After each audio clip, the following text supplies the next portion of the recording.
Well, welcome to this special episode of The Dental Guys, and in collaboration with the Academy of Osseointegration, I'm Wes, the Dental Guy. And I'm John, the Dental Guy, and we are here at the 40th anniversary annual meeting in Seattle, which is a great place to be. One of my favorite cities. And as I think we said earlier before the show, it's that time. It's that time, and it's the time, what by that we mean that Dr. Michael Norton returns to have some conversation. Thank you for having me, guys. Good to have you as always. Very happy to have you back. And I always look forward to this. Yeah, we do as well. Long-term friend of the Dental Guys, the Dental Guys podcast. Yeah, and you've got, I think, a task ahead of you coming up after we speak that while this will air this conversation after the fact, so we're not truly stealing your thunder, but we want to, when you title a keynote something along the lines of, basically science versus industry. What do we know and what is industry pushing or saying that we know? And you used a word in your description, teleological. And to talk about why are we designing implants the way that we're designing them? And first of all, I appreciate the use of the word because it's not one you hear every day, but to think of the reason why we do things. And I want you to just start to kind of unfold that a bit for us as we speak. What is driving some of the changes, or should we be seeing some of the changes, and what's causing us to make changes in implants in 2025?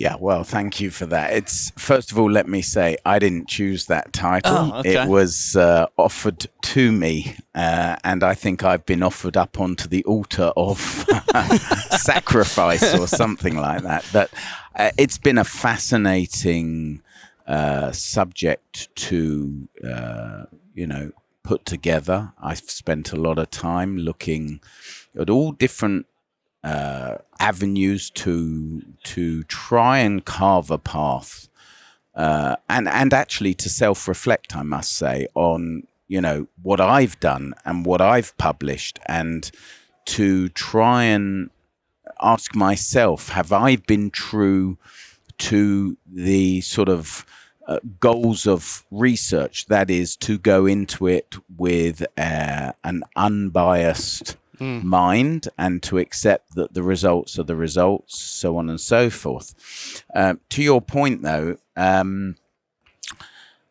people often ask me, what's the most recent, or what's, the paradigm shift that's taken place in implant dentistry over, I don't know, the last decade or whatever it is. And actually, when it comes to the implant itself, I would argue there hasn't really been a paradigm shift since the mid-90s.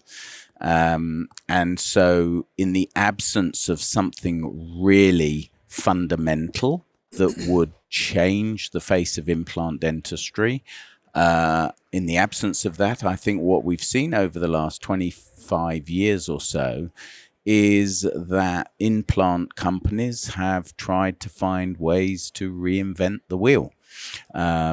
And you can very much, I think, look at the automobile industry as a metaphor. If you say that in the automobile world, the last great paradigm shift was the airbag, because it introduced a whole new level of safety.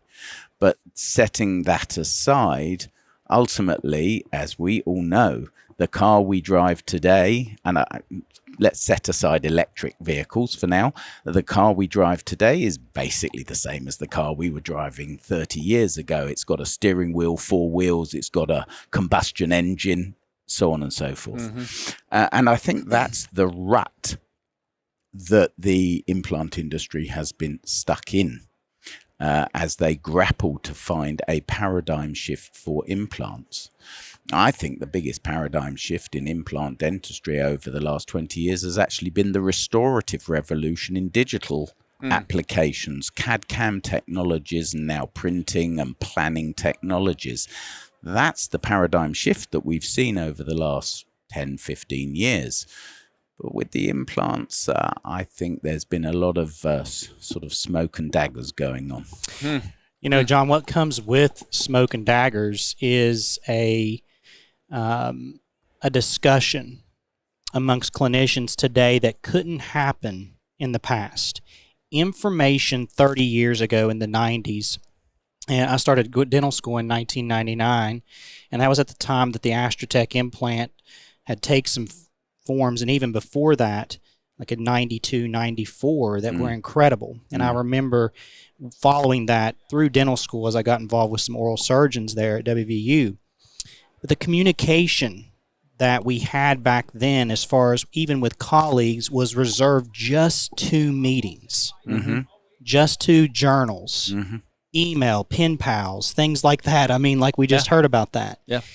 If things took a full circle approach and you went back to maybe some designs that maybe we thought were good or something like that, and we forgot because, well, maybe we weren't there then. Maybe we weren't available then to see that happened.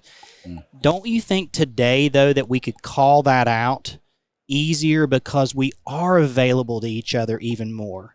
Colleagues do communicate differently than they did back then.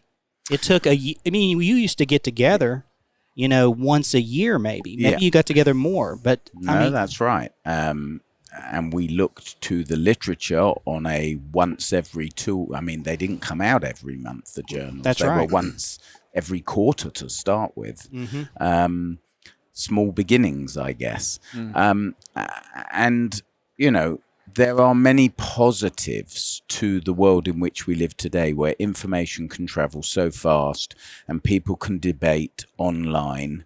But I'm going to touch on that as well, because you don't have to look anywhere other than the world of politics today to see that there is a huge debate about misinformation, fake news.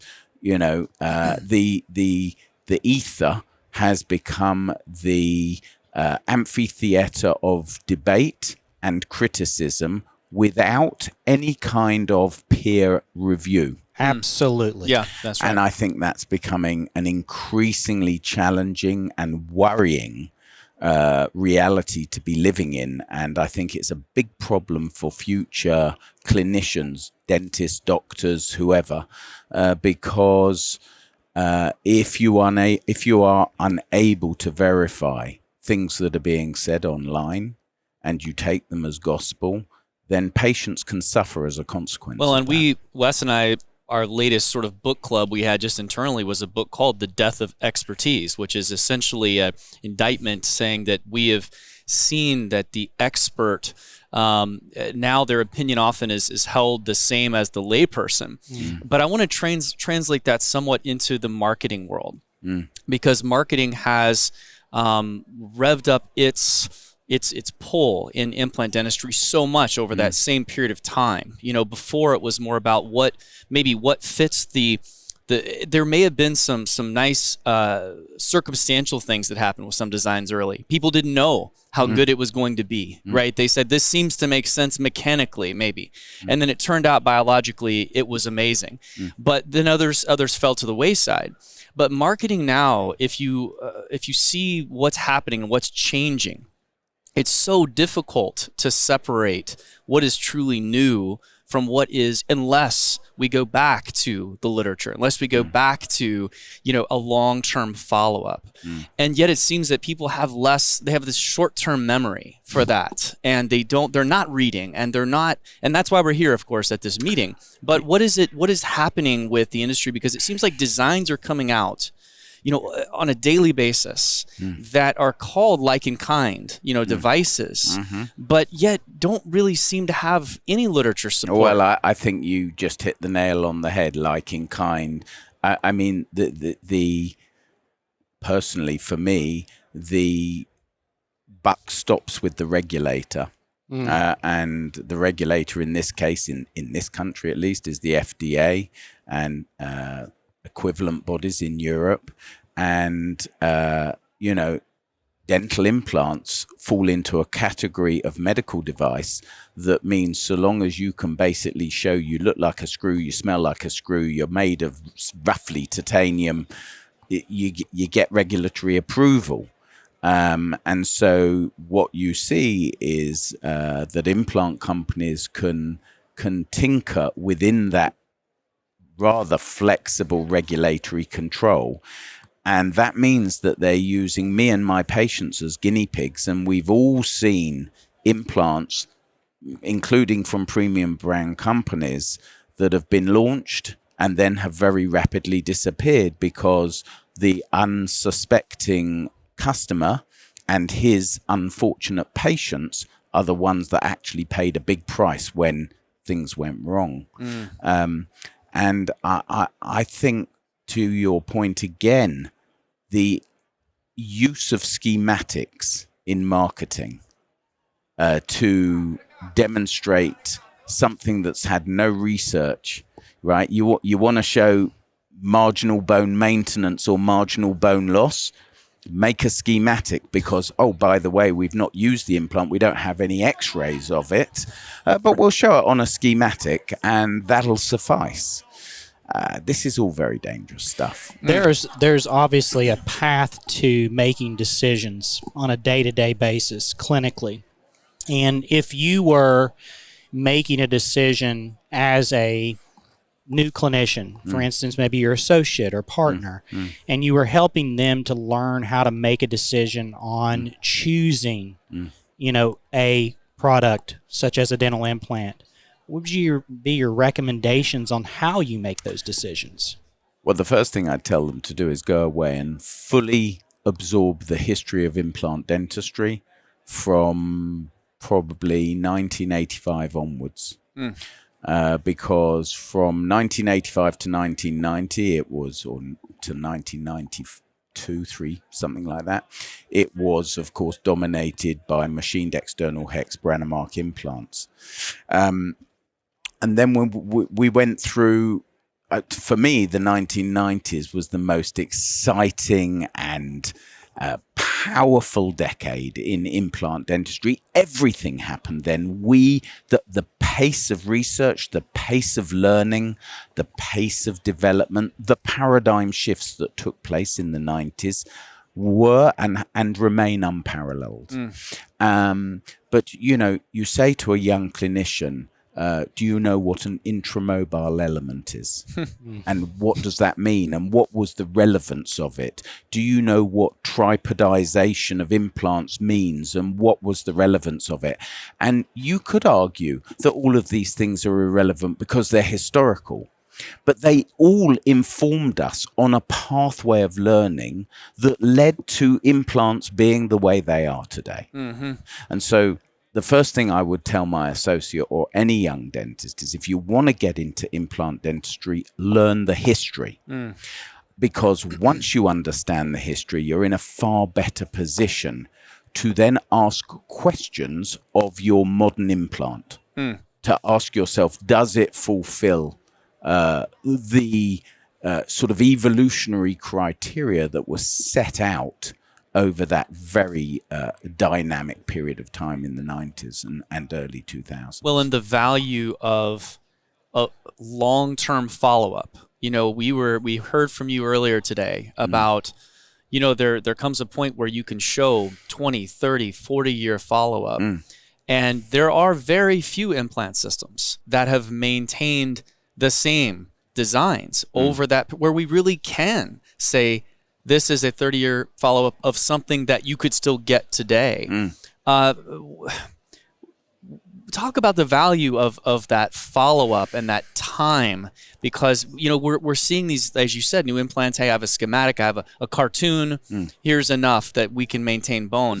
But at 30, when should we start looking at an implant and saying, we should change our practice? At what point of data? Yes. At what point of time? Because for Wes and I, it's always been maybe 5 years it gets interesting. 10 years, maybe we should change something. Because it's difficult to say change is easy. Change is easy. But at what point should something change? And as a follow-up too, why would you not? Because here's the thinking of most young clinicians, because I work with one, and he's a great clinician. Just tell me what I need to do. Just tell me what I need to do. What do I need to use? Listen, I still have referring colleagues that I've worked with for 20 years. They still phone me up to say, what tool do I use? what screw do I use or whatever, Yep. right? If you spoon feed someone long enough, they learn to never learn. Because they spend their whole lives being spoon fed. So I know that problem. But John, I think it's not fair in many respects for me, where I am today, with the benefit of having 35 years in clinical practice placing implants, to expect that everybody should be able to show 20 and 30-year follow-up, right? So I recognize that. But at the same time, I am where I am, and I'm very privileged to be where I am, and I can therefore genuinely look at my data set of implants that I still see today, 20 to 30 year follow-up time frame, and I can reflect on the question, have I been in some way conditioned? Do I have confirmational bias? Or was my research sound, and were my findings substantiated by implants that have been in function for 30 years? And I that is such a powerful thing to be able to look at. Forget the fact that I can show that to you or to my colleagues here at AO.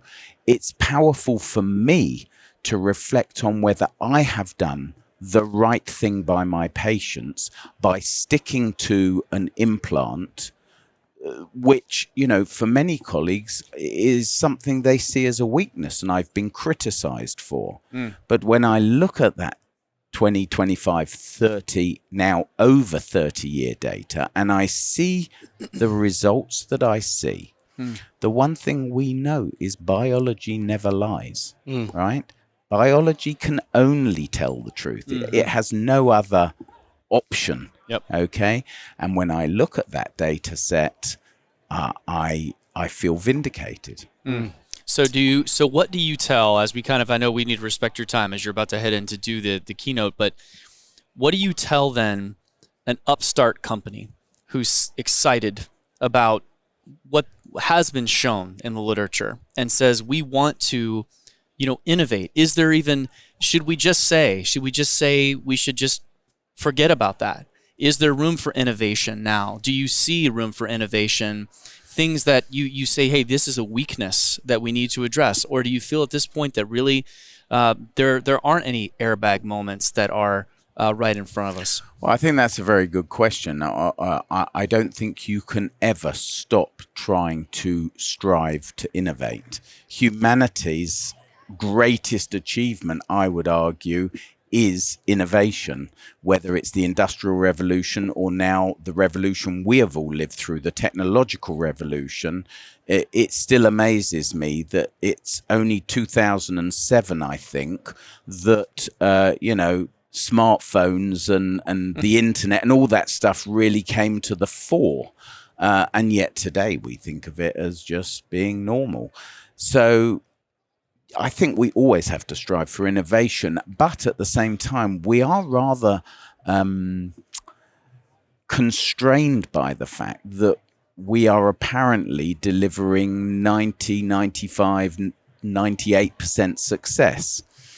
I do raise an eyebrow with that, though, because I struggle to understand how a profession can say that it delivers that kind of level of success when at the same time the same profession is telling me there's a pandemic of failures through, peri-implantitis or whatever it is. It can't be both.